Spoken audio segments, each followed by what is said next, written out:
People once believed that when someone dies, a crow carries their soul to the land of the dead.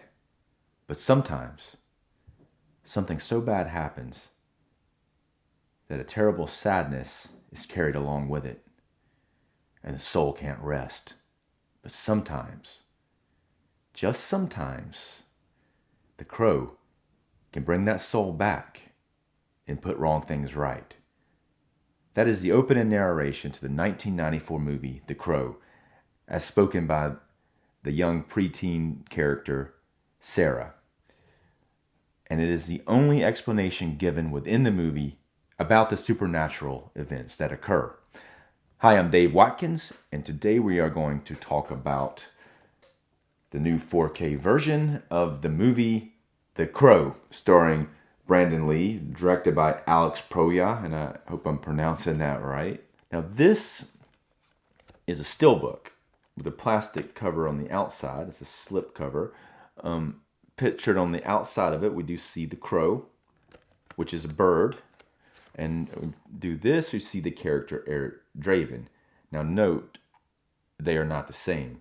The movie is called The Crow because there is a crow in the movie played by a raven that brings this character back to life.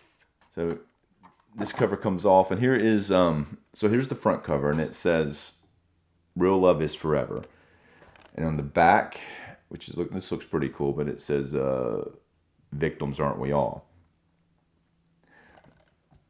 Also included here. So with this, with steelbooks, they usually have this other little piece that comes with it because they don't have like a regular type of a disc would have this on the back. And there is another version of this available. There is a standard version that's not a steelbook. But so I mean, if steelbook's quite nice. So, and that's what the inside of it looks like.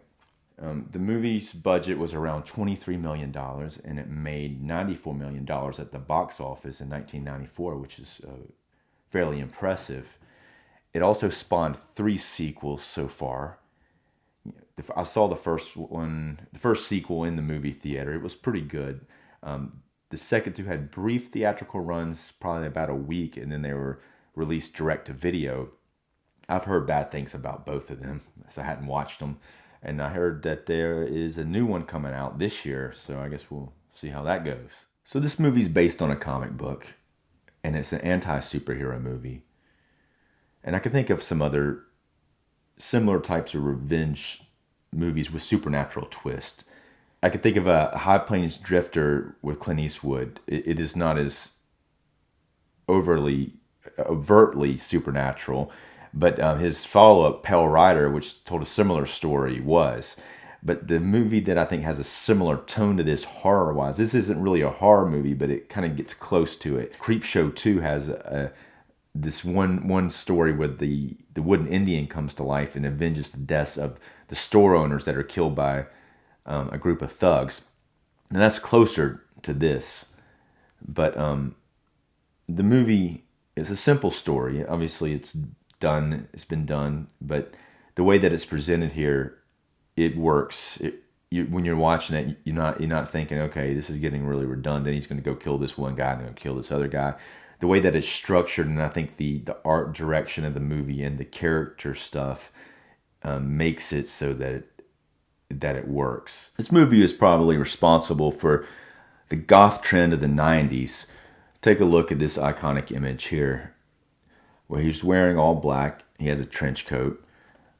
His makeup, which he models after a theater mask that he finds, he's got a black around his mouth and around his eyes. It's pretty effective. It looks cool in the movie.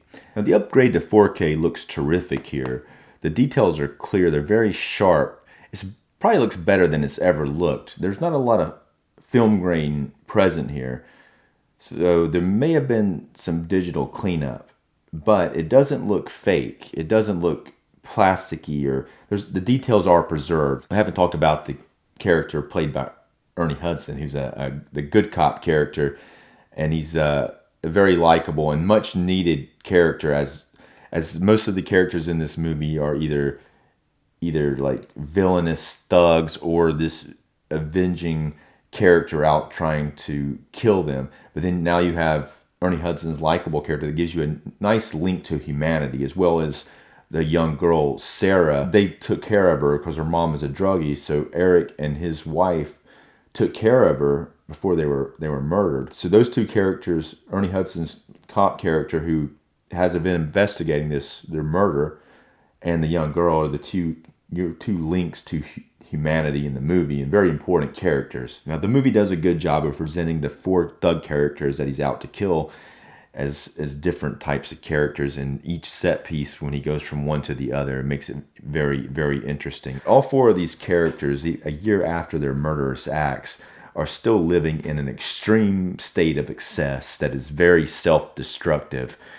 And there's also another character who is the criminal kind of mastermind of the city, played by Michael Wincott. The character's name is Top Dollar, and him and his, I think it seems to be his sister or his half-sister, and they seem to be in almost a sexual type of relationship, but they're both psychopathic, and they're kind of pulling the strings to everything that's happening. The Eric Draven character, played by Brandon Lee in the movie, well, in the comics, he was a different type of character.